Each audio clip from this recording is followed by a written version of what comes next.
let's talk about some even more awesome things that are happening. This was great.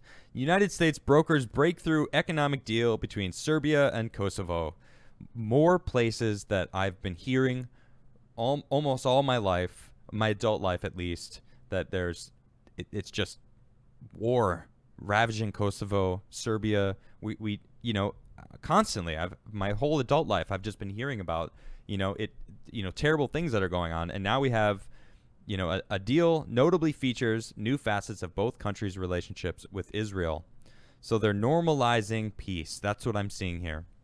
The leaders of Serbia and Kosovo on Friday formally agree to normalize economic relations at the White House meeting brokered by the President Trump. Yeah, whatever. The President Trump. I'll do it. The signing of the deal took place at the Oval Office, where Serbian President Alexander V. How do you say that? Vučić? There you go. And the Prime Minister of Kosovo, Abdullah Hoti, made the deal official. Awesome. Trump, who sat between the leaders during the signing, said Serbia and Kosovo have each committed to economic normalization. Economics can bring people together, and that's happening right here. The breakthrough economic deal also came with the new terms and conditions that as the countries relate to Israel, which is actually something that people don't seem to be talking about. Serbia committed to moving its embassy to Jerusalem, and Kosovo says it will now recognize the Jewish state formally. This is pretty incredible. This is from Mike Pence, Vice President. Let me also say how much we appreciate and welcome the important steps that both of these countries are making, Mr. President, in the direction of recognizing Israel and moving embassies to Jerusalem as you have done. This is incredible. Peace in the Middle East is something that we've always been, striving for, and I don't understand how anyone could be upset about it. They're trying, and I watched, they were trying to make it like they were asking, what was his name? Richard Grenell. Awesome. Did you see his press briefing? No. My goodness, does he rip the press apart. He's like, how are you guys not happy about this? Why are you trying to make this bad? You guys are terrible journalists. I'm summarizing what he said, basically. It's not verbatim, but it was so satisfying to watch that, because he just was like, you guys are all young. You don't understand how bad it's been in these countries and how amazing this peace deal means for what we're doing here. So let's see. This is another article I have here.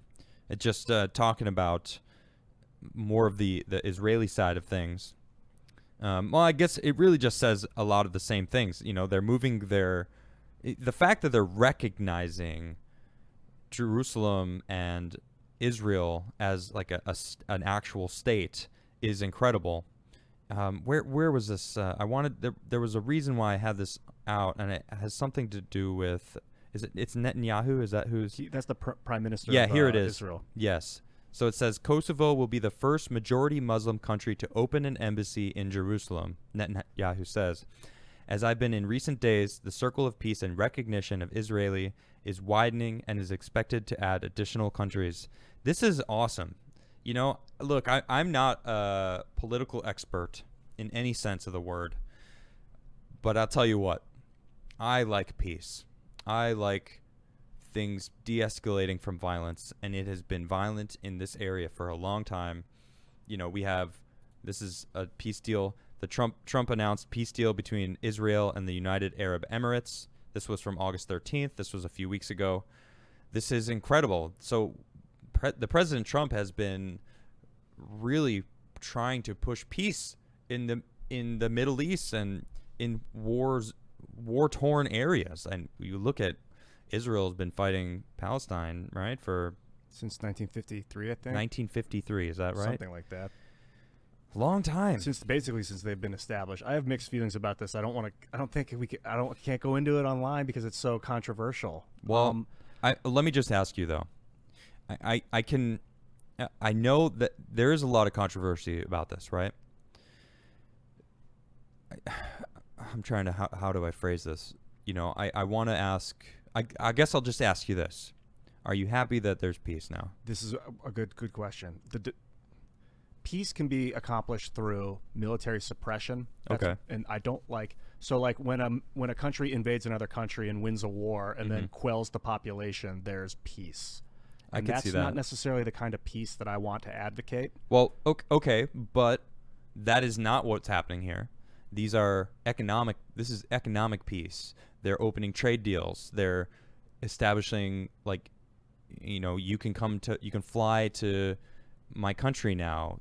Israel and United Arab Emirates now have flights between the two countries, and now we see Kosovo and Serbia are now on like normalizing trade relations. So it's more of a democratic side of the peace. It's not like anyone's going in and squashing what was the Yeah, like you said quelling the population. So that's not happening. suppressing it. Well, when you look at Jerusalem, I think the biggest problem with Palestine and Israel from the beginning is that they both want their capital in Jerusalem. Right. So by everyone acknowledging that it's Israel's capital now, Okay. it says that it's not Palestine's capital. Okay. And so that's I can see where you're going with this. So in a sense, it's saying good for Israel. It's not really the capital, but it's like but the spiritual sorry center. Palestine. Yeah. I get it. And it will establish peace. And that's because- why that's why I said, look, I'm not a political expert.